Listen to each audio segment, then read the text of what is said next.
Hello guys मोर चेनेलলৈ আপোনালোকক পুনৰবাৰ স্বাগতম জনাইছো। আশা কৰো সকলোৰে ভাল আৰু ভিডিওটো শেষলৈ চাব।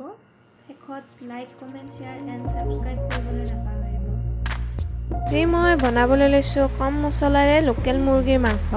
আহকচোন চাও। এয়া মই প্ৰথমতে আলু কেইপিচ ভাজি লৈছো। আজি মাংস বনাওতে মই বিশেষ একো মছলা ব্যৱহাৰ নকৰো। এয়া মই পিয়াজ দিছো অলপমান, নিমখ হালধি আৰু অকণমান মিঠাতেল সানি এইখিনি মই 5-6 মিনিট মান ৰাখি দিম।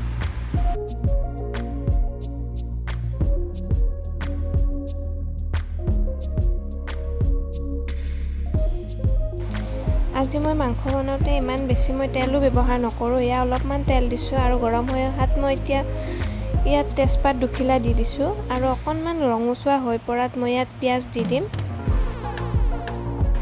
গেছটো মিডিয়াম ফ্লেমতে ৰাখি এইখিনি মই অকণমান ভাজি আছো আৰু ইয়াত মই এতিয়া গোটা মছলাখিনি দি দিম। লং, ইলাচি, দালচেনি এনেকৈ 2 টুকুৰা মান দি দিছো আৰু এতিয়া মই ইয়াত মাংসখিনি দি দিম।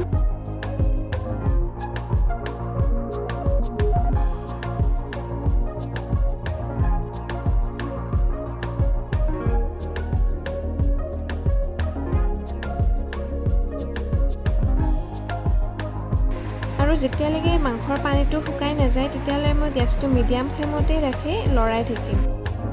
এতিয়া পানীটো অলপমান শুকাই অহাৰ নিচিনা হৈছে আৰু এতিয়া মই ৰঙা জলকীয়াৰ গুড়ি 2 চামুচ দি দিছো।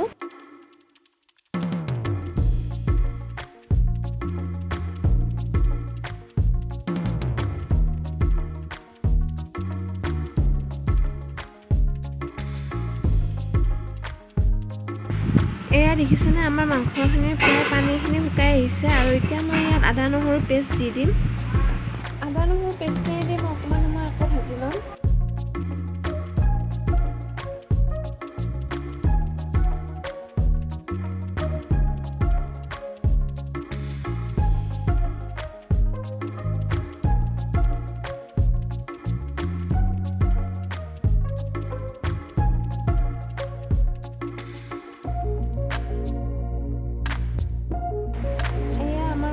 পানী দিব পৰা হৈ গৈছে। এতিয়া মই পানী দি আৰু অলপমান সময় ভাজিম।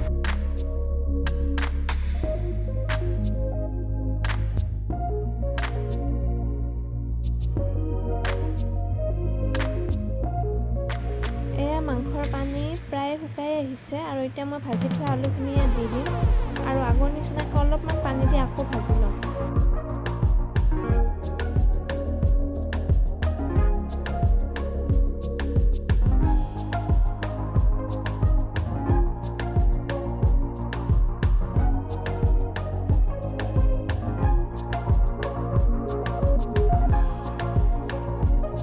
আমাৰ মাংসখিনি প্ৰায় ভজা হৈ আহিছে আৰু এতিয়া ইয়াত পানী দিব লাগিব।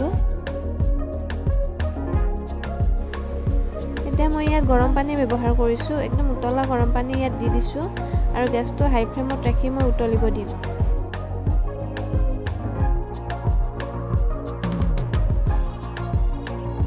এয়া আমাৰ মাংসৰ আঞ্জা ধুনীয়াকৈ উতলিবলৈ আৰম্ভ কৰিছে। এয়া মাংসৰ আঞ্জা উতলি কমিও আহিলে আৰু আঞ্জাখনো হৈ গ'ল।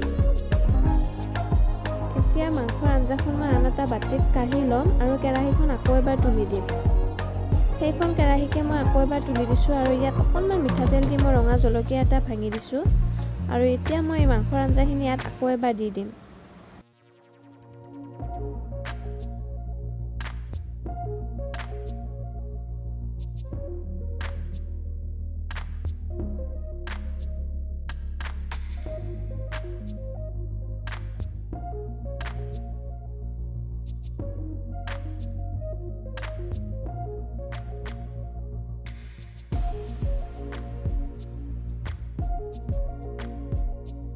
এতিয়া ইয়াত মই 2টা কেঁচা জলকীয়া ভাঙি দিছোঁ আৰু এনেকৈ আমাৰ মাংসৰ আঞ্জাখন হৈ গ'ল।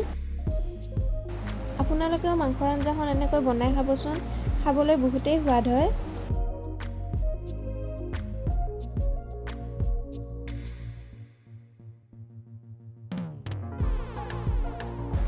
এয়া নমাই থোৱা কিছুদিনৰ পিছত মই ভিডিঅ' কৰিছিলোঁ। দেখিছেনে ইমান ধুনীয়া ৰং হৈছে, খাবলৈ বহুতেই সোৱাদ হৈছিলে। আশা কৰোঁ আপোনালোকেও মোৰ ভিডিঅ'টো শেষলৈ চাব আৰু এনেকৈ এবাৰ বনাই খাব।